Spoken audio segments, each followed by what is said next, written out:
Yes, it is Memorial Day week. I guess that's the best way to put it. And we are down by Trempealeau. And what is the name of this road out here, Jim? Beats me. They call it 11th Street, I believe, it's here. 11th Street. Okay. It's 11th Street, yes. And what are we going to be looking at today? Well, a lot of people are not aware that Trempealeau has 3 cemeteries. Everyone thinks when you go to Trempealeau, the cemetery, they go to Park Road, and there's 2 cemeteries out there, the Trempealeau Public and the Catholic Cemetery, Holy Cross. But now I says there is another cemetery, and it's on Find a Grave. If you look up Find a Grave in your computer, you will find a listing for a little cemetery called the Old Catholic Cemetery. And that's where we are today. Okay. And we're going to look at a few memorials out here and talk a little bit about the history.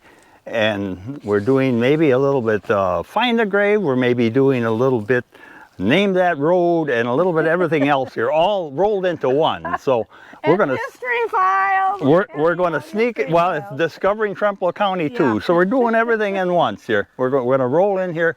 We're going to talk a little about the cemetery, the early history, some of the people that are in here, and what's happened to the cemetery over the years. Okay, and maybe we should explain for people that don't know, what is Find a Grave? Well, if you go online, there's a thing called Find a Grave where you can take a photo of a memorial in a park, a stone, and you'll write down the information that's listed on that stone. Then let's say someone in California has got an uncle buried out in Arcadia, let's say. He can look on Find a Grave, and here's my uncle's picture of his memorial. And then if he sees, well, Aunt Matilda's there, but they don't have her listed on Find a Grave, you can link that. You can put, well, this is his wife, these were his children. If they are listed, if they have a stone, there's a number listed, and it'll list the number there, and you click on that number, and it'll show their stone and their memorial. So you can link someone that's buried in South Dakota with their parents over in Virginia, or their uncle up in New York or whatever. It's an interesting site. It's kind of genealogy rolled into one, but it's a lot of information you can find on Find a Grave, and you can add to it. It doesn't cost anything. And if you say, well, geez, he had 2 brothers, but one of them is buried there and we don't know where he is, you can add that in the biography. Whoever edited the memorial, who listed it, you contact them. There's a link. Tell them, well, add Uncle Joe, he's buried in that cemetery, but we're not sure. Or he had 3 more brothers, they're all dead, we don't know where they are. But it can be added in the information in the bio. So it's a good site. It's a really good resource, and genealogists love it. So, this is the old cemetery, the old Catholic cemetery. And do we know when it was established, Jim? Well, right now, technically, we're on Patrick Laurie's farm. Patrick Laurie was 1860-ish. He was down in Illinois. And then 1870s, he was in Winona. And then he came up here to the Caledonia Prairies, bought a farm here. And in 1880, he deeded 3 acres of land right here in the corner of his farm for a cemetery for the extravagant price of $1. And I've got a copy of the deed right here. I've got a copy of the deed right here. And it's interesting because they said that if you wanted to get a lot here, it'd be $1. Well, see, he's making money on the deal already because he let her go for $1 and they're already getting their money back. Not a bad deal at all. I did a Facebook post telling You people can, you were doing a show. she can go over the top of it. There might be some other people here that want to share. So there's their going to be stories. carloads, carloads and carloads of people Hi coming. guys. Did you see a little earlier? There was it was right in the periphery of the cemetery. There was a woman in a lavender dress. Oh. And she snuck away really quickly. I knew it. All this time we've been looking in the wrong cemetery, Mary. Yeah, I don't know. Hi, Mary. Hi. This How is exciting. Rob Grover. Oh, hi, guys. And Rob has relatives here, Some right? relatives. Yeah, I think this is one of the oldest cemeteries in the county. Probably. They're right up there, wouldn't you think? And this cemetery was such a popular spot in the early days that people were dying to get in. Can we share? Is that a joke we can share in WTCO? I might have to edit that out. Oh no, that's a good one. We're all on that same train, aren't we? You know. Oh my goodness. How are you? Well, I'm still here. What are you going to say? Yep.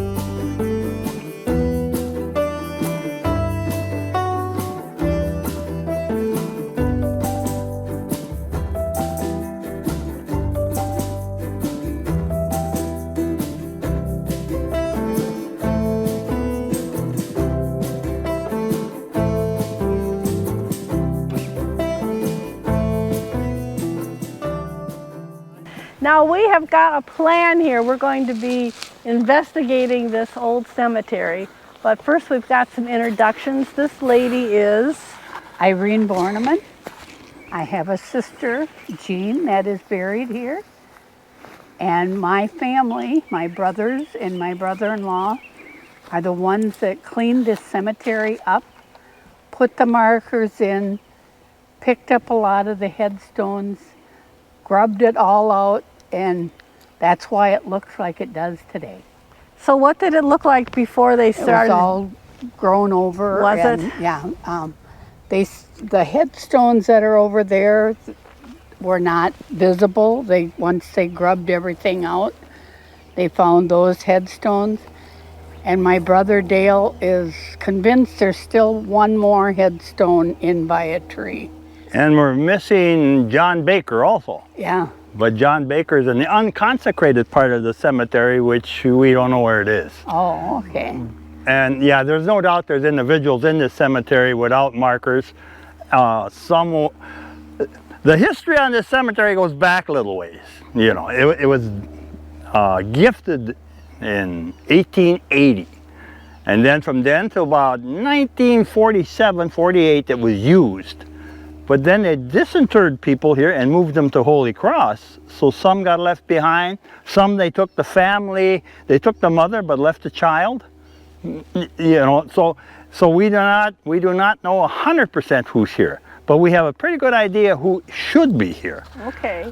Even the landowner himself, Patrick Laurie, and his wife is here. 2 of his children are here out of the 8, and no stones for Patrick. But he owns 24 plots, so there's a good chance he's in one of them. But Yeah.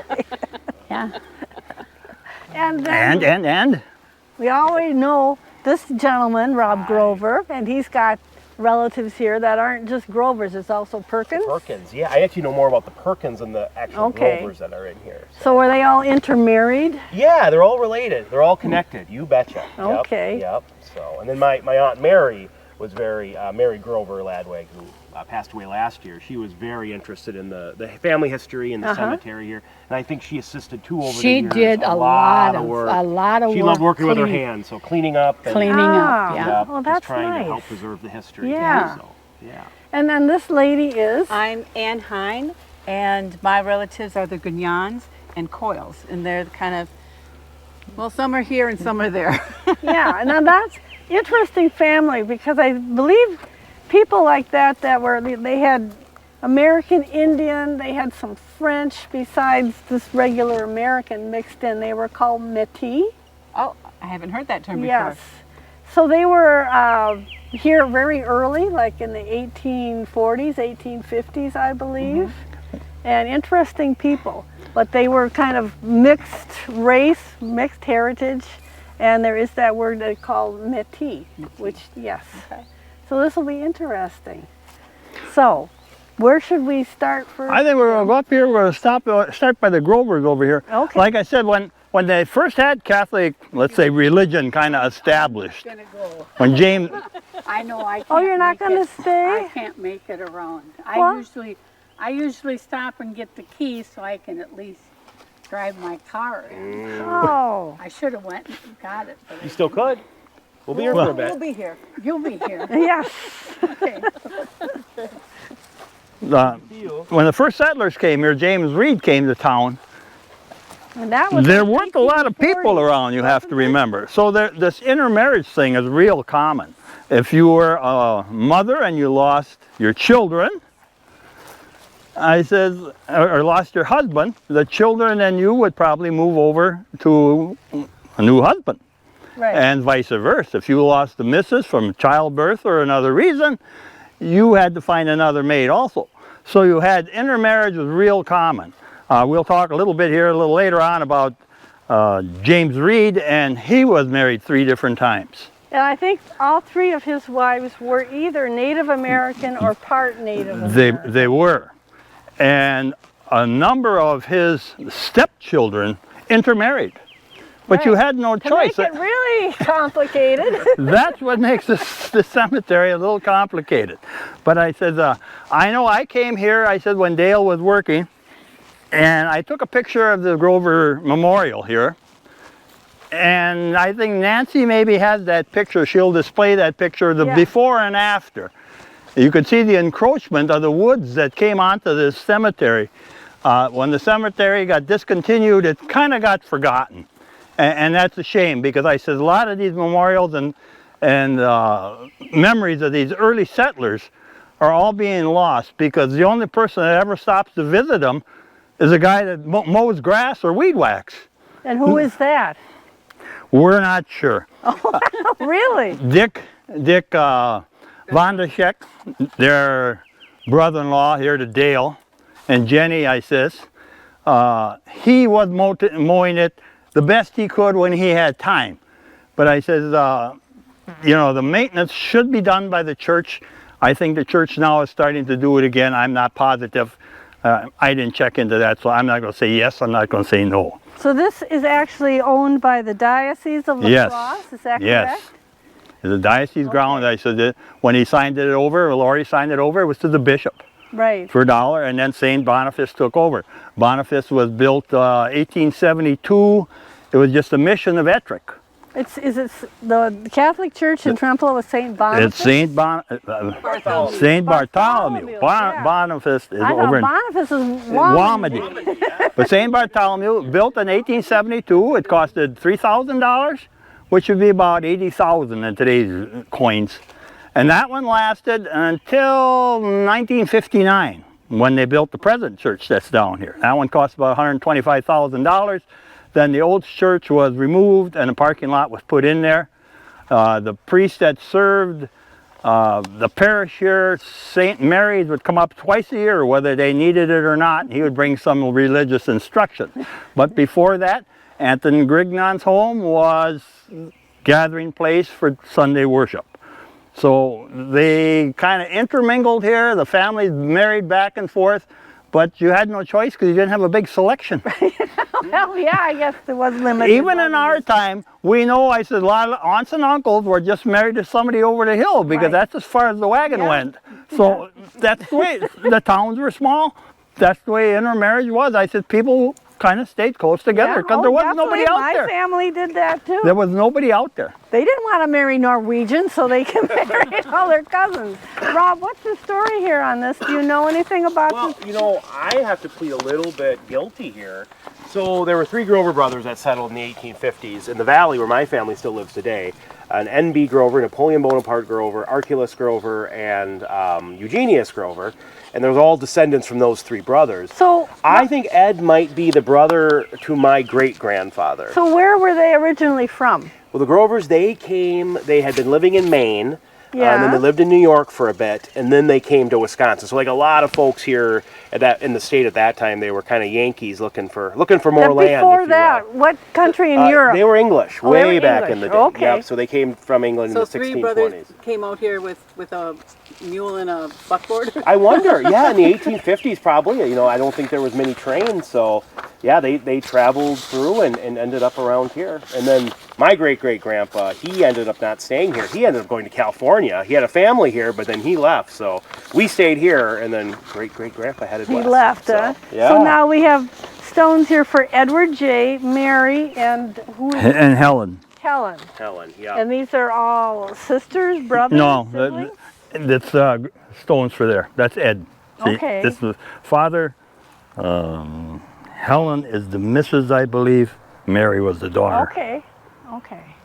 36. I guess we look at the dates, we could see they're a little corroded Yeah. here, but Yeah. no. When Dale and his wife Jenny came here to remodel the cemetery, to work on the cemetery, it was so overgrown. Dale relocated all the markers for every corner of every plot, so we could figure out which was plot A, plot B, 1, 2, 3, whatever, and then who should be in each plot. Then he had to go to the records. He went to the church. He went to the, here in Trempealeau, he went to the diocese records in La Crosse.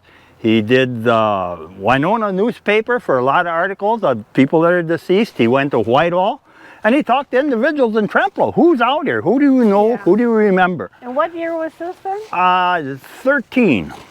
2013. So this is pretty recent that it got About cleaned 10 up. years Yeah. ago. There were a Wow. few efforts before that to kind of restore the cemetery, but Yeah, it never really held. Even now, I said they still probably is a struggle because there's only so much allocated toward the cemetery maintenance, and Yeah. and most of the cemeteries to maintain, I said, you're talking, you know, $2,000-3,000 a year. Oh yeah. To have somebody easily. come in there and mow it, you know, and It weed is whack around it and do the very extra work.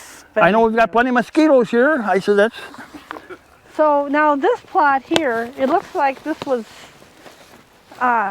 not walled off, but what was it? They were like, Some plots are stoned over. They have it in a form around them. You'll find that in the Trempealeau Public Cemetery also. They raised their own little corner. this is Perkins, so that's some more of your that'd be more ancestors? Yeah, more probably children or Is that Charles that's Perkins? John Perkins there. Because there's a Charles Perkins in here. There's a Charles Perkins, his son here, and neither one of them are the Charles Perkins that was Register of Deeds or the judge. That guy's buried over in Pinecliff, over in Galesville. But that's all related, aren't they? Well, left-handed uncle on the right side, I guess. So these Perkins here, this is what, Mary? Yep. So that'd be my great-great-grandmother, Mary Okay. Ann Farnham Perkins, and her husband Charles Harding Perkins. So Mary Ann Farnham's mom, I believe, was full-blooded Menominee Indian. Okay. So then great-great-grandma was half. And she, her mother, Agatha Wood, Mary Ann Farnham's mother, was married to James Reed for a while. Yeah. Until she passed away. So James Reed, the founder of Trempealeau, was great-great-grandma Perkins's stepfather. if you Okay. will. Well, that's One what of he says. One of the many stepchildren, I suppose, he had. Yeah, because he was married 3 times. In the first marriage there to Marguerite, and she was a Potawatomi? Yeah. Native American. She was Elizabeth, Joe, Mary, Madeline, and James out of that marriage. And his second wife, Agatha, there was Margaret and John. And the third wife was Grignon here. Greeno, they say. Well, it depends how you pronounce it.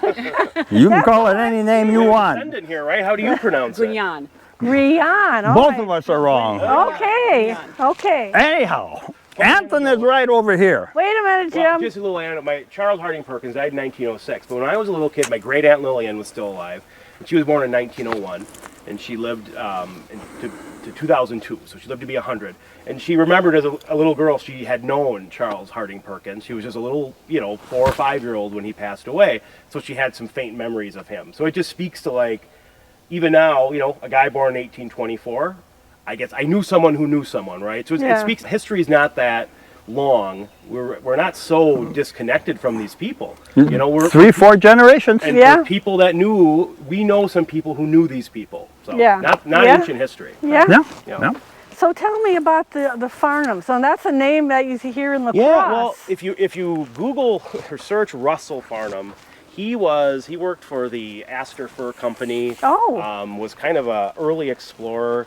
There is a story, and it's true, that he it's going to sound far-fetched, but he circumvented from down by Illinois, where he was working for the fur company, traveled across the country, crossed by boat near Alaska into Russia. He circumvented the entire globe My with some of the goodness. work he did. I'm not telling the story very well, but at home, search Russell Farnham, Okay. and you'll find his story. And that's a relative of yours. Yeah, my great-great-great-grandfather, yeah. And Mary Ann Perkins there, her father, so. So here is Antoine Grignon. Grignon, and he was the stepson of James Reed From the third marriage, from yeah. the third wife. And he was like a Métis, mixed race, Mixed race and then a mixed marriage. and he was also a veteran. He's Yeah. also a veteran. The Spanish American or the Mexican War. Oh, the Mexican. one. Much of the history we know of Trempealeau County is related from him, because he helped write the book, 1917 History of Trempealeau County, and he related a lot of old stories, military, and I said the early days of James Reed. So as long as he was in here, his sister is buried over here. She doesn't have a very good marker, but her husband is buried, John, from the first marriage. He's buried over in the public cemetery next to James Reed, his dad. And John was a Civil War veteran also. But his sister is buried here with Anton, and his brother Paul is a step or two over. Yeah. Okay, so now are these stones down here, Jim? Are these? They're highly possible Huh. because that's why they got Yeah. find a grave. You can look this stuff up here. Yeah, because who's missing is Anton's wife, Mm-hmm. And who was he married to? Do you know? Anne Marie Christine de la Ronde. Okay. She had a native mother and a French father. And were they from the They're- Trempealeau area? No. Anton came from Prairie du Chien. They had 14 children, Yes, Anton and 7 of them are in the cemetery. Okay. well, not this one. One is. 7. Well, they're not marked. That's it. Okay. The markers, I says, are not here, but I says, the guys have put a lot of research into it, and hopefully we've got them right. Maybe we don't. But I said, if Dale and his wife and some of the other people here from Trempealeau, they come and help them, his relation, I said the cemetery would be totally forgotten. So it's really Yeah, great that we have it'd be people here amazing. that are helping us recall some of these early settlers. And it's a nice little cemetery to come and visit and Yeah, see who's so out here and do your own research. We always heard that, especially the early births, the young births, were buried on the home place. Usually. And underneath the weeping willow tree. That particular tree is gone, although there is another weeping willow tree on the property. But whether or not those graves are still there or the bodies, the remains are, nobody knows. Yeah, the acid here in Wisconsin in the soil dissolves the bones pretty fast. Yeah. I That's didn't know what- that. Interesting. Yeah, because I says even when you find Native American burials, it's usually just the bigger bones or teeth. You know, I mean, the acid will eat it up. And we always were told it was underneath a lilac bush, but same principle. Right. Yeah. Because I said if there was no priest here for 20, 30 years, and the guy's coming only twice a year up here, they certainly weren't going to have services and wait for him. We're going to bury him on their own farm. He might be just a bachelor by himself, setting up here, and he's dead. We'll bury him here. Yeah. So, and how many Native Americans are somewhere?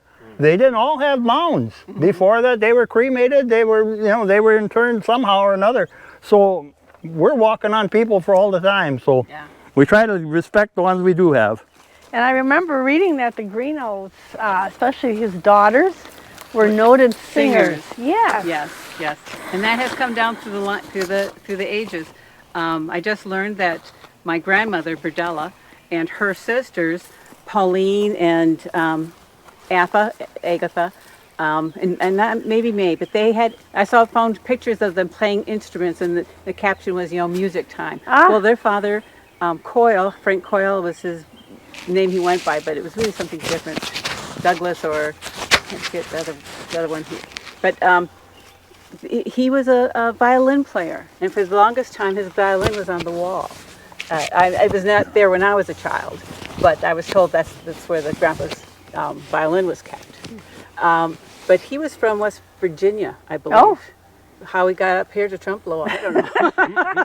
Probably the railroad. Yeah. Farmland, probably. So where was their house? Was it right in Trempealeau? Anton's, it's still standing, yes, and my brother is the owner of it now. Okay, and it's And- right in Trempealeau. Yes, it's on the corner Okay. of Main and 6th Street. Okay. And has always been in the family. Yeah. Well, that's really It was interesting. by itself for a number of years after their death, and then his grandson, Howard Coyle, bought it.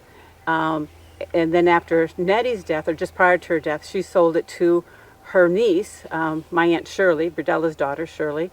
And she had it, and when she decided to go back to California, she sold it to Paula, and I don't recall her husband's name, but she is the youngest daughter of Mary and Craig Boyer.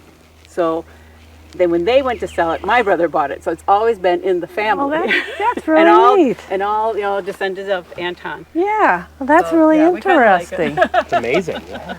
So what are next, Jim? Well, this row over here, we can't do all these memorials, but we'll run out of film. But and this row here is Paul and his wife, which is a brother to Anton, and then his sister's up over here. Delaney's? And I don't know how. No, you got the extra lot there now. Because there's Olive, which is back there. That's part of his lot. So you're one lot ahead. You gotta look where your markers are. They're on the ground Yeah, here. all right. You can't. See? They're beautiful ones. They must have had some prominence to have stones like this. That's a beautiful one, Yeah. isn't it? And then his grandson Fred is also in here with Paul. So Greeno, and then Delaney. So there must have been some. So Well, do you it's have just any the idea next- who this is supposed to be a marker for? Which Grignon? It just says Grignon. We can't read. This one's Paul, so this has got to be his wife, You just don't. Madeline. Okay. It Could has be. a rose on it. Yeah. Yep, this one has to, well, on this side it's got Yeah, a name. It's got a rose on it, so it is probably See? a And lady's. it does say Madeline. Oh, it does. Oh, looky there. But that's just detective work on my part. What does it say? The son is kind of wrong on that to read it directly. 1825 to 1907. Okay. Angeline? Is that what it says? Madeline. Madeline. Oh, okay. Oh, I don't Yep. know. See, Madeline Reed was from the first marriage, right? Oh, Reed's first marriage. Yeah. Okay. Yeah. She's He had- from Reed's first marriage, Yes, and because Had a lot of kids. they had 9 children, Paul and her. do they? Well, I don't know anything about Paul. And up the way is our chain. Died in 1899. A sister to Paul and Anton. Yep. That's why I said there's three sisters in here from the third marriage, or 3 people from the third marriage.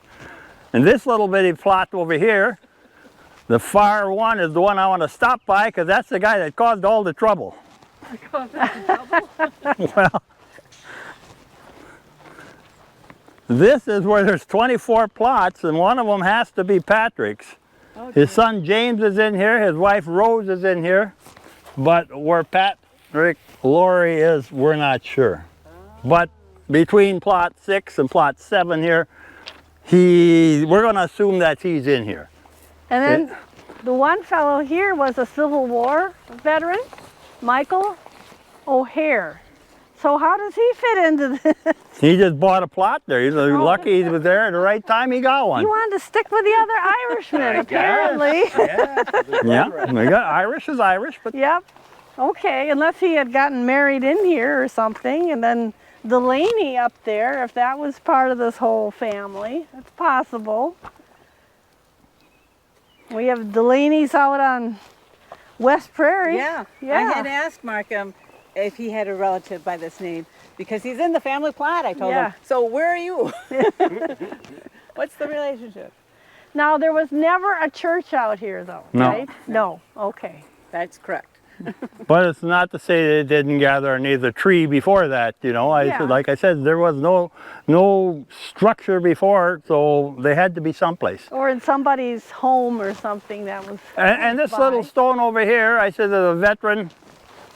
And Joe was the last person buried in this cemetery. He was buried in '76. His wife passed away earlier, and I suspect that was the reason. Oh, Yaseski? Yeah. And I suspect being she died in '35, he says, I'm not moving her, he's going to move by her. So this was the last burial in this cemetery. And he was a World War I veteran. And there were, like I said, a number of veterans and a number of individuals moved to Holy Cross Cemetery, you know, but I said, these people are here and they're still maintaining the cemetery the best they can. Now, these Perkins down here, that's more of Rob's. Well, and Relatives. they are. I'm not exactly sure. That's why you got to look on Find a Grave and Find see a the Grave. information is on the bios. I think these are and that's where you found all your stuff? probably- Yeah, I helped probably, write it, so. Benjamin. probably cousins to my great grandma. But I've done it So yeah, so many. Huh. yeah, lots of clones. Okay. So which way now, Jim? Now we're going to look up one or two Jim's more got here, this and we're all going to laid wind out. the cemetery Jim up. knows. Jim knows.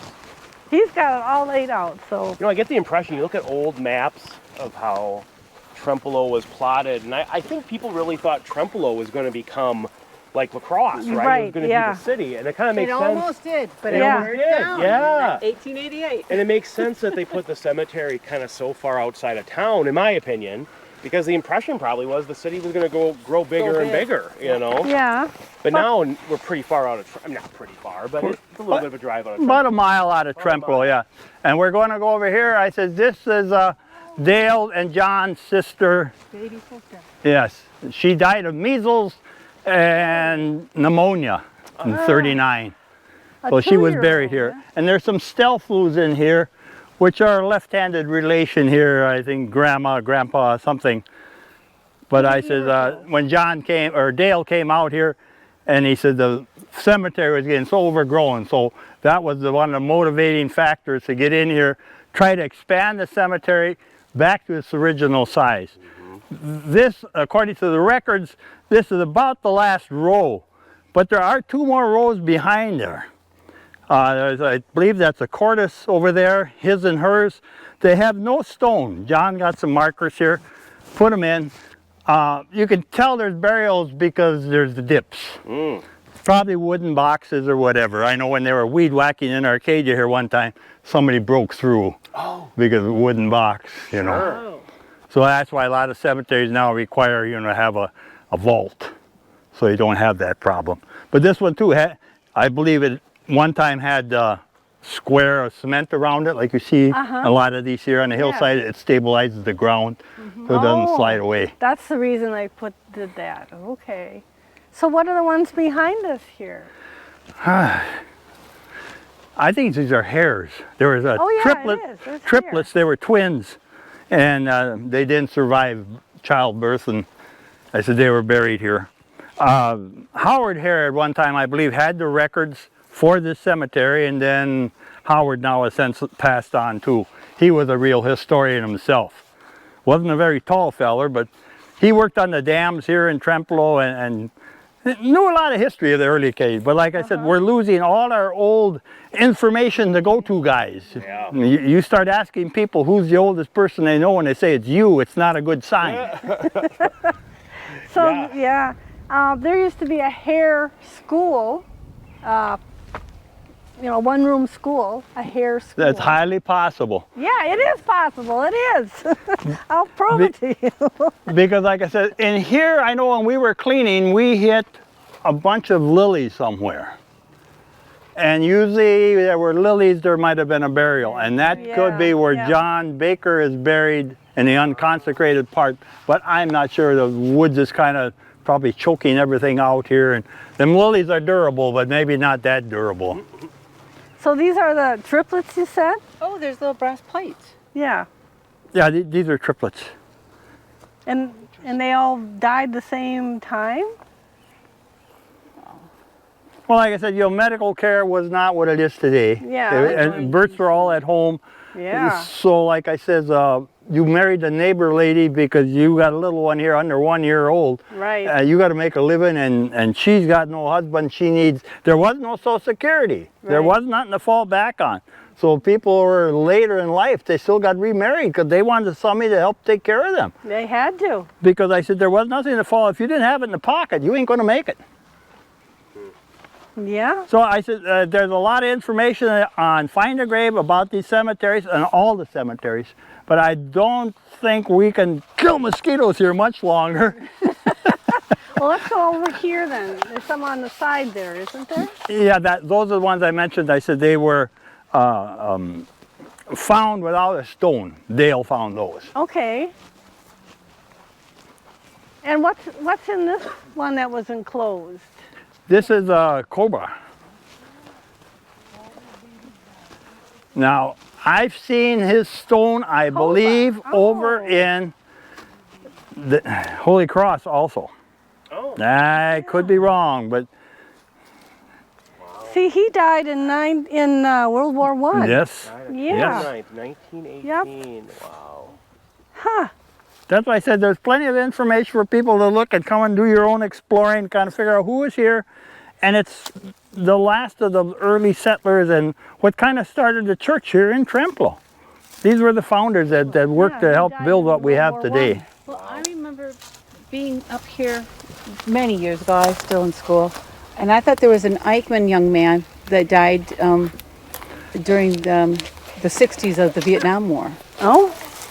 Buried here. Yeah, Oh. that was my. He may have been moved over to Holy Cross.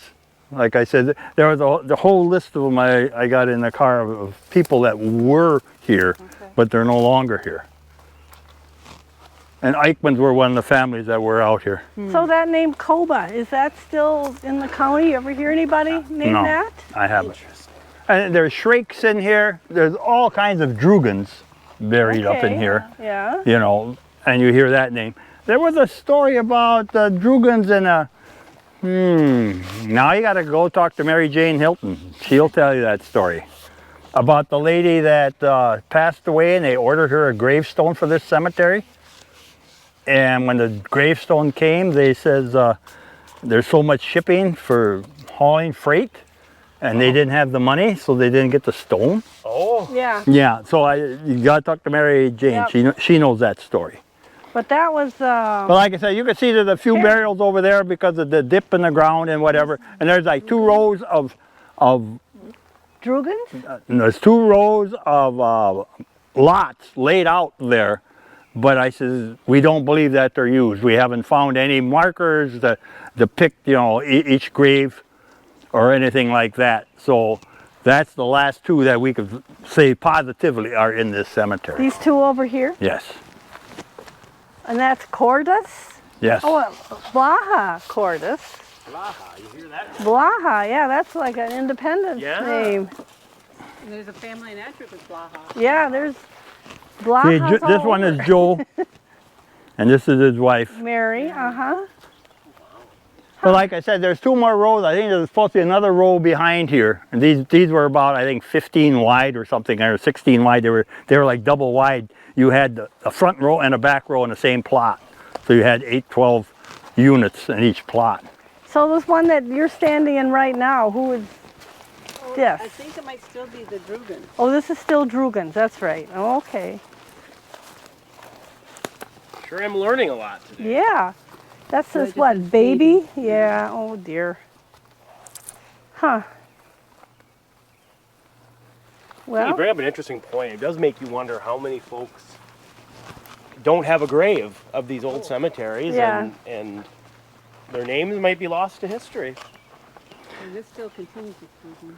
There is supposed to be a Page out here too, a Charles Page. He was a shoes repairman. Oh. Came from Minneapolis, came down here, no relation, passed away, and he's buried in here, one of these plots. That's why you got to go and find a grave. They'll tell you which row he's in and where he is. Shrain, what's the name? Page. Shrake. Excuse me, I'm seeing that. P-A-G-E. And This is Shrake. Fresh.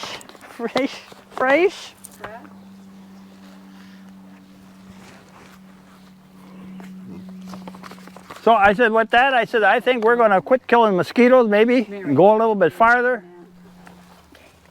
and do a little bit of a close-up here. Well, what are these stakes down here, these posts? With the Each numbers? one is depicting a row here. Oh, okay. See, those are the row numbers, back and forth.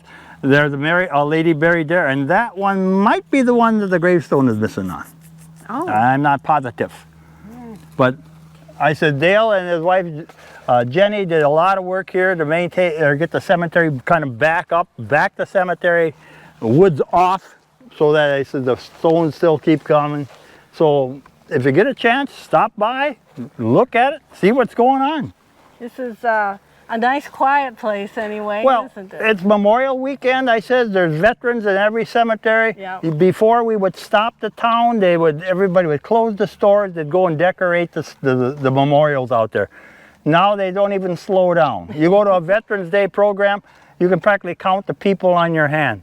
I said, pretty soon there'll be no one coming to remember the veterans that are being buried there. And it's not only the veterans, like I says, a lot of these stones, the only person that sees them is the guy at the lawnmower and a weed whacker. That's it. Yeah. It's the families are gone, and I says, so it's an interesting Sunday thing to turn around and says, and go and visit some of these cemeteries, look at some of these old names, try to figure out little genealogy and history. Keeps you busy. And like Jim said, that Find a Grave is a real good resource to get on there to look for things. That's interesting.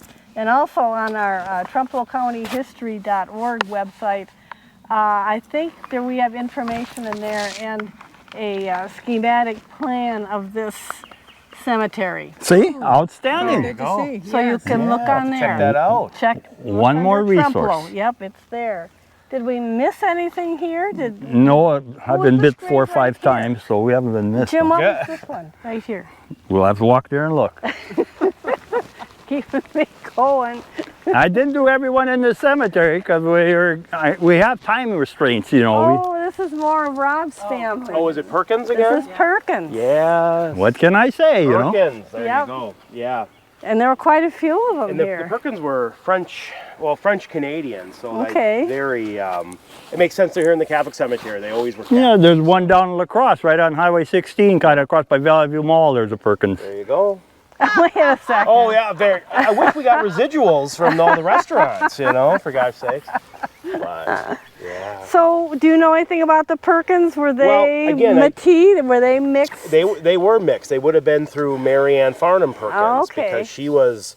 I guess she would have been half Menominee Indian. Oh, okay. So from that, then and if you look at descendants now, there's hundreds and hundreds of people that are descended from that. Yeah. Mary Ann Yeah. and Charles Harding Perkins. So I have a lot of second and third cousins that are all connected through that generation, Mary Ann Farnham Perkins and Charles Harding Perkins. So And yeah, lots of us connected. It's interesting. I've come across them in research that a lot of people down here that had names that were kind of French names, they got changed. Like people whose name was Bibal turned into the Bibis. Ah, sure. That makes sense. Yes. Yeah. And you say Grignon, but Grignon. some people just spelled it Greeno. Yes, and that's how I was taught growing up, that it was Greeno. That's what we thought the pronunciation was. I've since learned it's Grignon because I've talked with someone that's Grignon from Canada. Okay. Spelt the same. Yeah. So that was correct. It was an interesting community here. Early Trempealeau had a lot of different people living yeah. here. It was very interesting. Yeah. Pretty Well, special. it was. And like I say, according to this, you can still get a plot here for $1. Wow. Well, you're in luck. $1. That's a pretty good Well, the deal. rock will cost you a lot more, but Well, thank you, Bob, and helping us out I here. didn't know much here, but I learned a lot from you guys. Well, don't believe everything you hear here because everything can be, subject to change. I mean, we've got a copyright thing here, Oh, there you so go. we don't want to overextend ourselves here. But like I said, there's many individuals probably still here that we don't know about. But to the best of our knowledge, Dale and the gang has compiled it, and it's listed there. And every cemetery's got the same problem. A church burns down, a rectory goes up in smoke, and the records go with him. Yep. And then the people that remember who's buried there is passed on, and the wooden cross falls over, or a flat stone gets grown over. Yeah. Like they were here, and I said, you find one, you can dig it back up and bring it up to level. But 20 years, a little bit dust and grass on top, don't take long, and grass covers them again. Yeah. So interesting. So I guess that's going to probably be the end of our little visit here to the old Catholic cemetery, a mile east of Trempealeau on 11th Street. on 11th Street. Very beautifully quiet place.